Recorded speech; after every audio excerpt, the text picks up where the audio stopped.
Hey guys, welcome and ting and ting and ting. And I did a video about Stirling, Scotland. And what we're gonna do now is there's a castle there, the Stirling Castle. We're gonna go ahead and check out some of the history of this Stirling Castle and see what it's all about. Let's YouTube and similar check this out.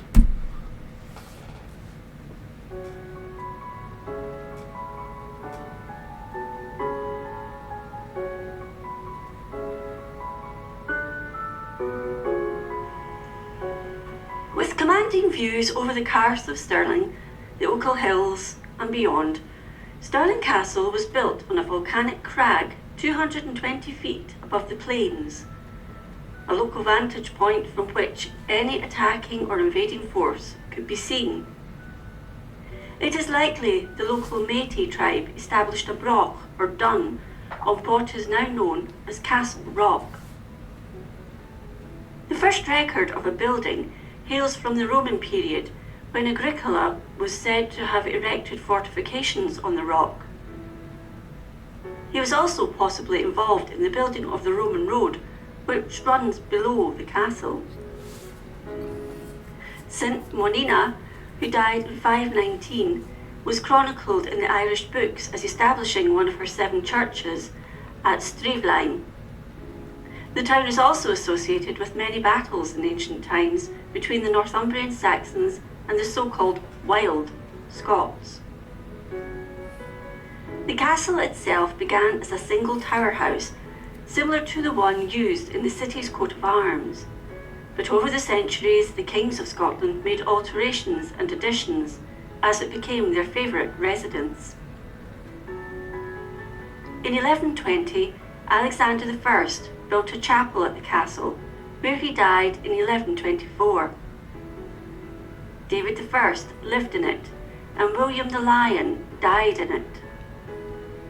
When Alexander III died in 1286 without heirs, Stirling took centre stage as Edward I, or Longshanks as he was known in Scotland, stripped puppet king John Balliol, Lord of Galloway, of his crown, invaded Scotland, and marched on Stirling when the Scots abandoned it.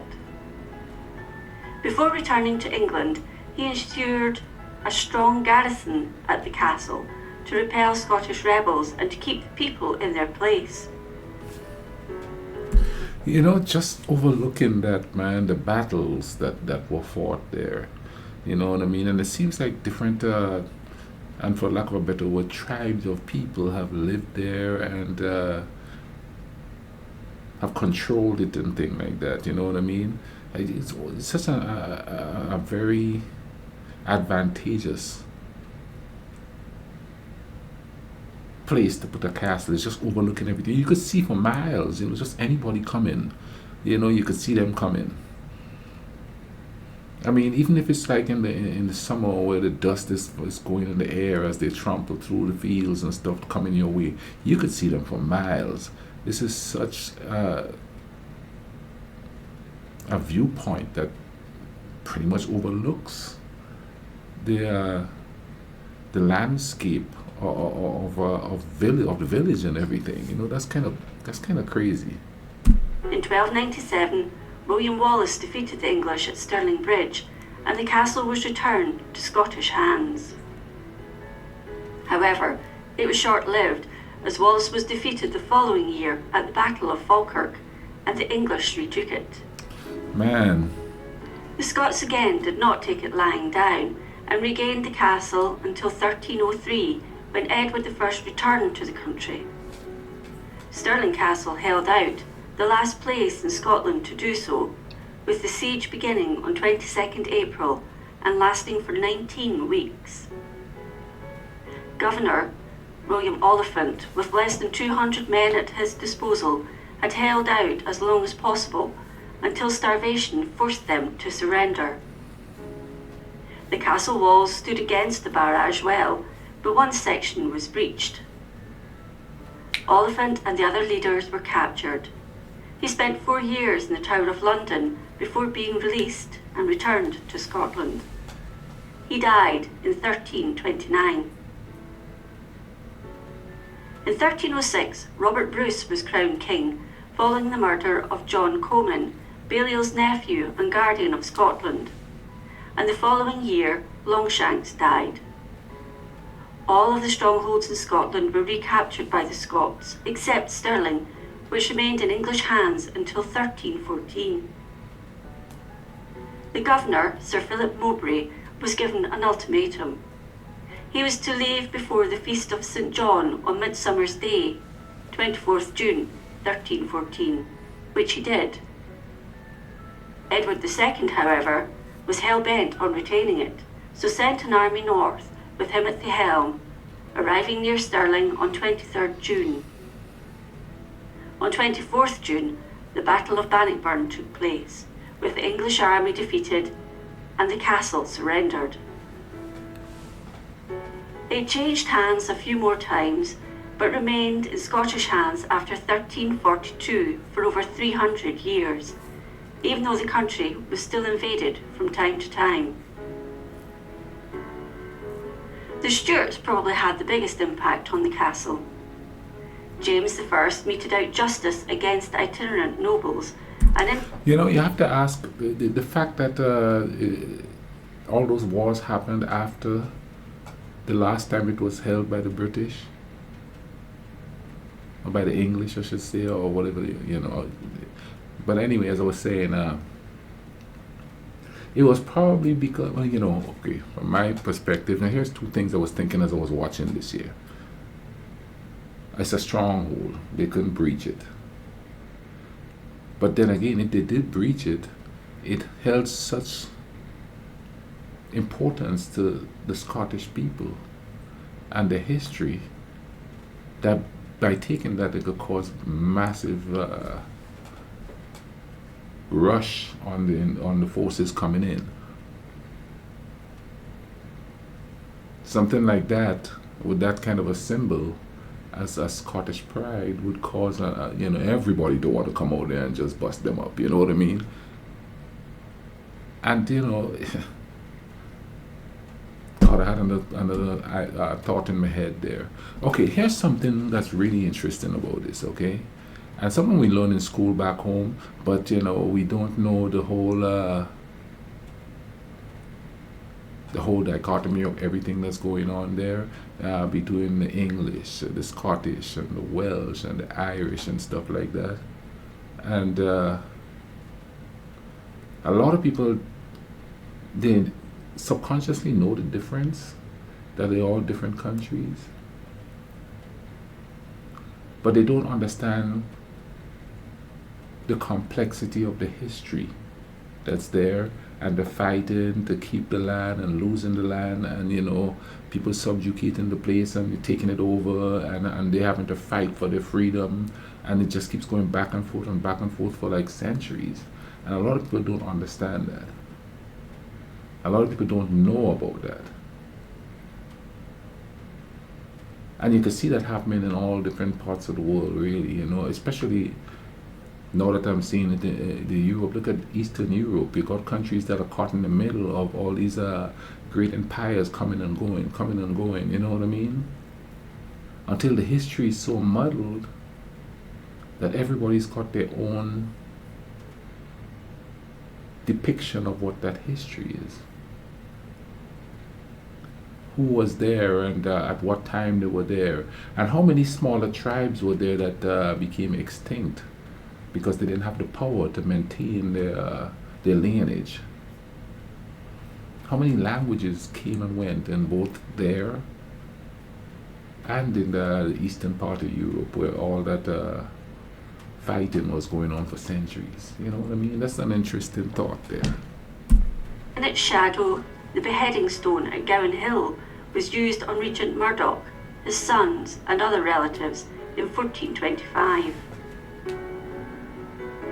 James's son, James II, was born at the castle, as were James V and James VI, who was educated there by John Buchan. James V made it his favourite residence, and often went among the local people, disguised as the good man of Ballingeich. The widow of James IV, Margaret Tudor, spent much of her time there, as did Marie of Guise, the second wife of James V. In 1515, a dramatic event took place between Margaret Tudor and John Stuart, the Duke of Albany. She had taken refuge with her children at Stirling. The Duke of Albany then appeared with an army and prepared to lay siege to the castle.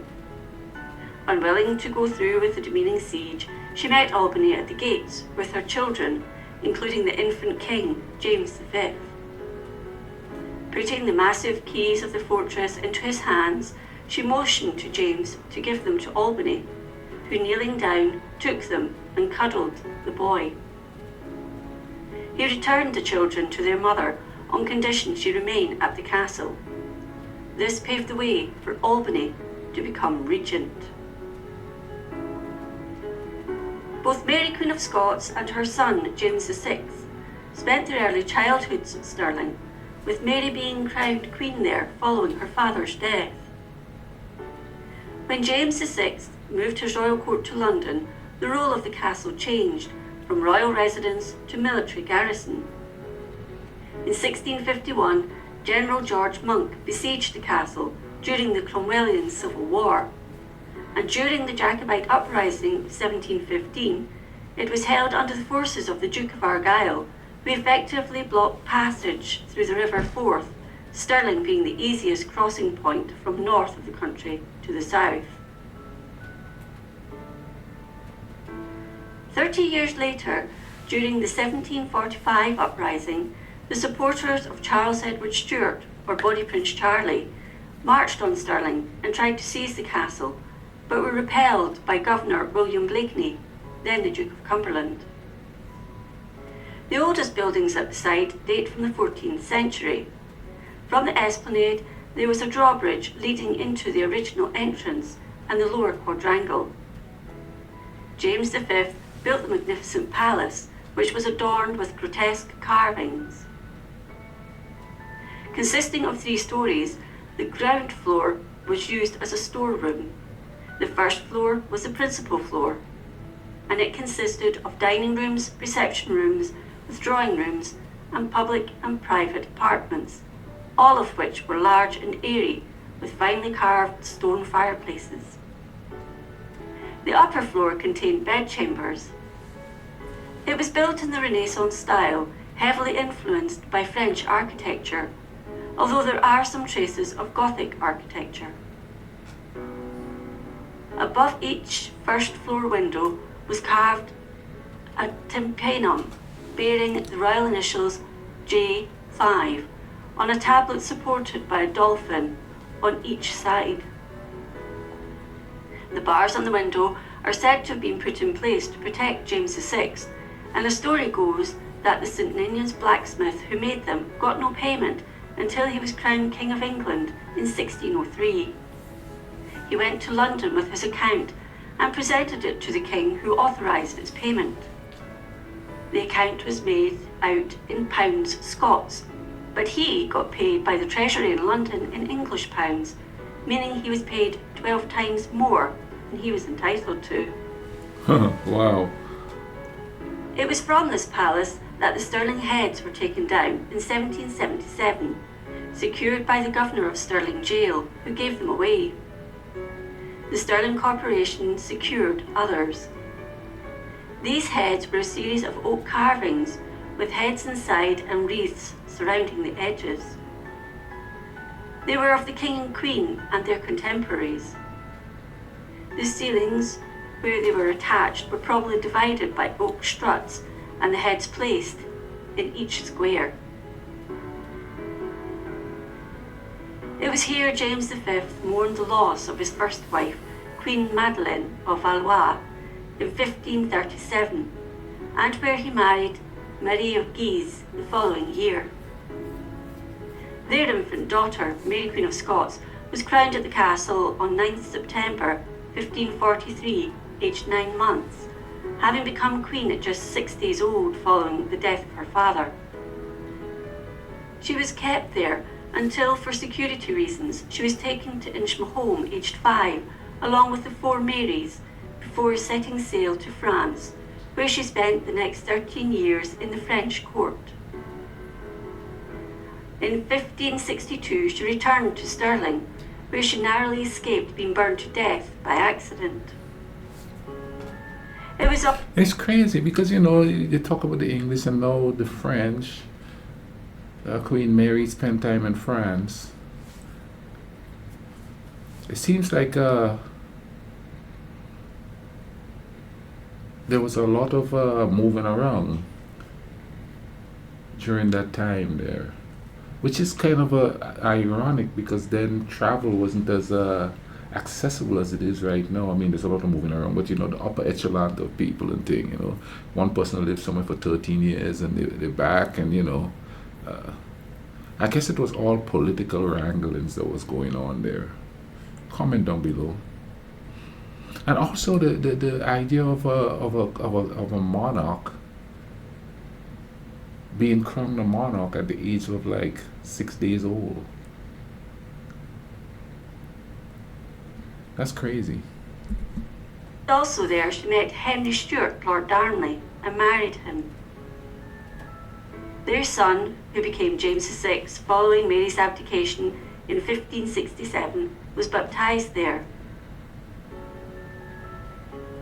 He was crowned at the parish church of Stirling nearby, aged 13 months, and brought up by John Erskine, the Earl of Mar, the hereditary keeper of the castle. Meanwhile, his mother languished in England, a prisoner of Elizabeth I, until her death on 8th February 1587. At the centre of the quadrangle was the Lion's Den, or the main court. On the first floor, there was a suite of staterooms, with the floor above being residential. These later became officers' quarters. In the upper quadrangle was a great hall, also known as the Parliament Hall, built by James III, measuring 126 feet by 36 feet. Look at how big that place the largest in Scotland. In 1777, this became a barracks, much with the integrity of the old royal affiliation destroyed. Below the castle were the vaults in which the radical prisoners John Baird and Andrew Hardy were kept until their execution in 1820 at the Market Cross in Stirling. Man, they like executing people, don't they? The Douglas Room is infamous. Situated to the left of the square, it was where the young James II killed 27-year-old William, 8th Earl of Douglas, in February 1452.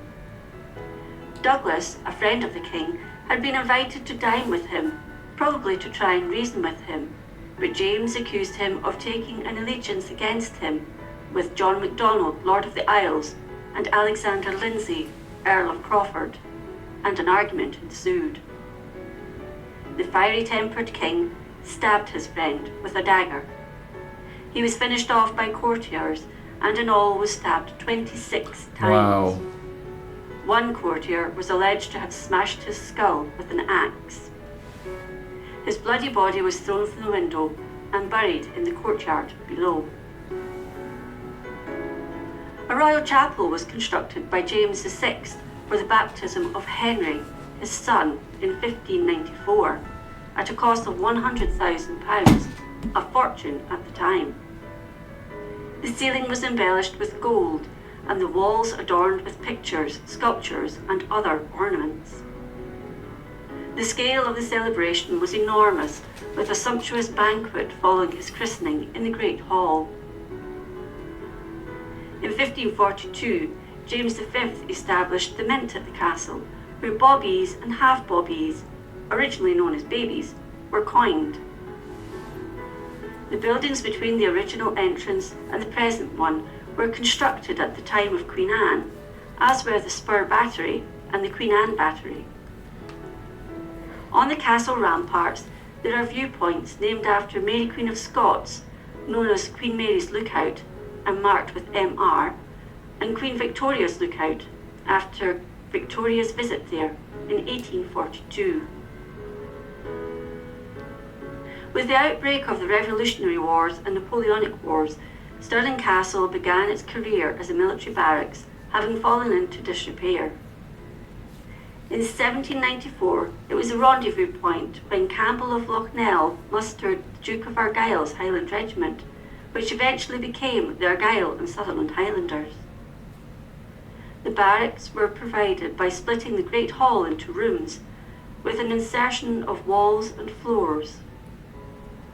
The Chapel Royal became a storage facility, and new buildings were added, such as the Guard House and the Fort Major's House.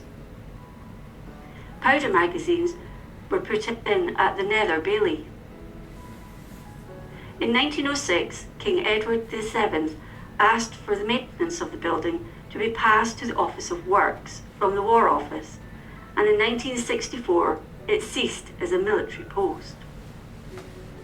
The Argyll and Sutherland Highlanders Regimental Museum is housed in the King's Old Building, which was damaged by fire in 1855. More recently, major works were carried out at the castle, with the restoration of the Great Hall in the 1990s, with Queen Elizabeth II opening it on 30th November 1999, and the restoration of the Stirling Heads. Excavations also took place, and 9 bodies were found at a lost royal chapel under the governor's kitchen, dating from between 13th and 15th centuries.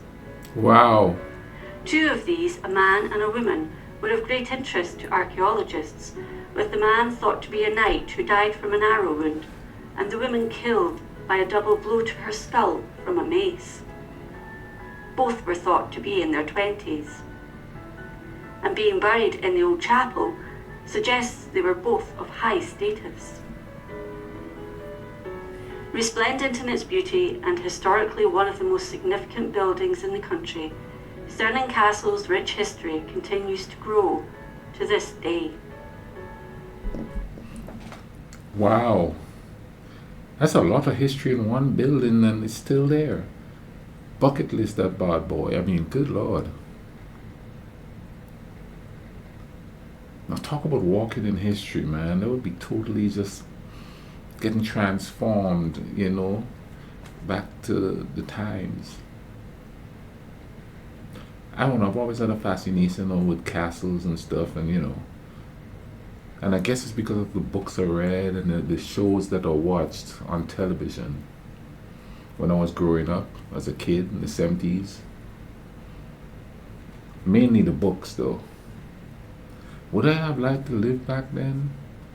I don't know. I don't think it would be much different from now, knowing what you know back then, because you don't know back then. You just know what's there. You know what I mean?